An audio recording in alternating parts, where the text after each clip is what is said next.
How did a country that experienced one of the worst genocide in modern history become one of Africa's cleanest, safest and fastest growing economy? Whether you admire Rwanda or criticize it, there are lessons every African country can learn. Welcome to Durotimi Daniel, real conversations on Africa, leadership and life.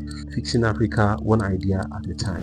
Now, if you have been following the news, if you have been following the trend, you know that Rwanda right now is one of the top countries in Africa. Rwanda is supposed to be an inspiration to many African countries. Why? Number one, they chose national unity over ethnic division. A divided nation cannot build a prosperous future. And that is one thing I wish all African countries can emulate. We need to come to that point where we literally choose unity over ethnic division. I'm going to speak from the Nigerian angle. I even made a video on Instagram the other day and I was explaining to people how tribalism is killing Nigeria. Right now, a Yoruba person is the president and there are so many people that will never speak against the government because they think, oh, it's Yoruba's time. They're supposed to spend 8 years there and they will never speak against the leader because it's Yoruba. I mean, look at the mindset. Like I keep saying, I'm a Christian, for example. I don't care if the presidency is from the south, from the north, from the east, from the west, from the middle belt, from any part of the country.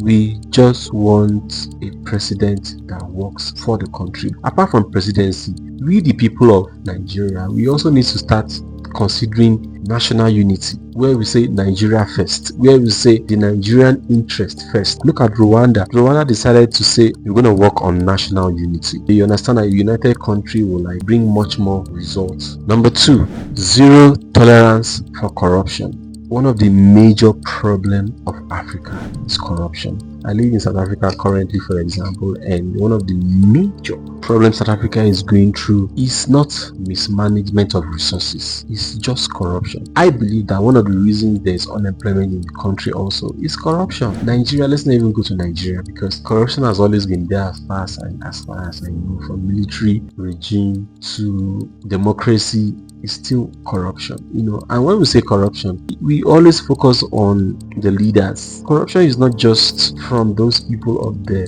You in your own corner, how are you ensuring that you're not a corrupt person? Even in the private sector, the amount of corruption happening there, you'll be alarmed. It's unbelievable. If we can just focus and say, okay, you know what, we want to reduce corruption drastically in Africa, a whole lot of things will change. Number three, cleanliness is part of national culture. So in this aspect, I actually give it to Rwanda.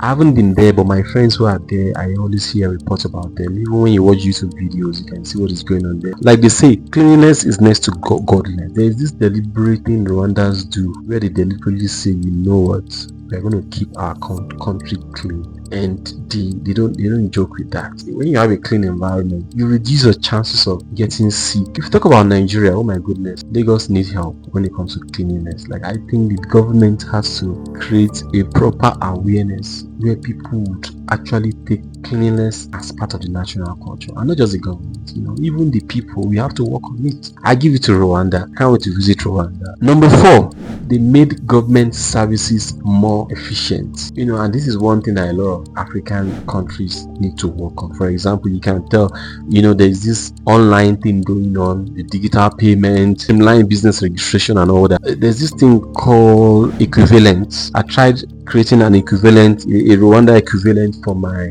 school documents recently online, and I'm shocked. Within 4 or 5 days, they got back to me. I was like, yo, that was very, very fast. Really in 5 days, very efficient, very easy. And they talk to you, they email you, and it was quite cheap. Now let's go to number 5, safety and security. Safety and security. I haven't been to Rwanda, but my friends who have been there, they keep telling me how safe the country is. They literally tell me that sometimes you can leave your phone somewhere and by the time you come back, your phone is still there. Those are not things you see literally everywhere. I give it to Rwanda on that. And I can't wait to experience it. When I go there, I also want to be able to see me. I've been here, it's really, really safe here. In short, when it comes to security in Nigeria, that is one thing that the current president really, really needs to work on.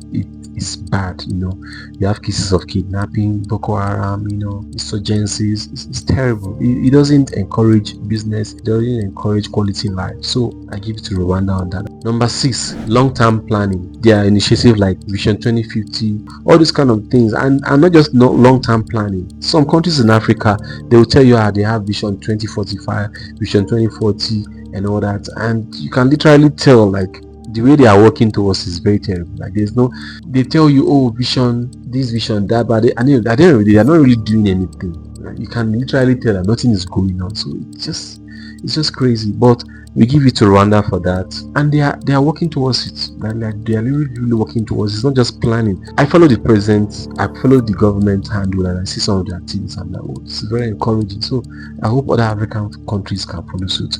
Number 7, investment in tourism. When you watch the English Premier League, for example, you can tell Rwanda is one of the sponsors for Arsenal.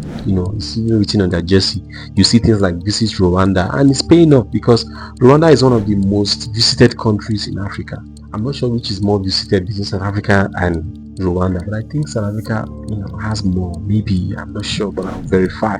But Rwanda is one of the most visited. Like tourists like coming to the country. Of course, I'm sure they like the chimpanzees, the natural feel and all that. So all African countries need to work on this. South Africa is trying when it comes to tourism. And then lastly, women in leadership. Give it to Rwanda. Like there are a lot of women in politics. The other day, some women were sworn in as a minister or something like that. So I think the current president of Tanzania is also a woman, and things like that should be encouraged. Hopefully someday a woman will emerge as South Africa's president as well. Nigeria, I don't know when that will happen, but maybe it's gonna happen someday. Maybe. Anyway, with this point of mine, if you have been to Rwanda, let me know what you think. If you have been there, if you've not been there, what did you hear about Rwanda? What do you think we can also learn from Rwanda that is not on this video? You can just share with me on the comment section.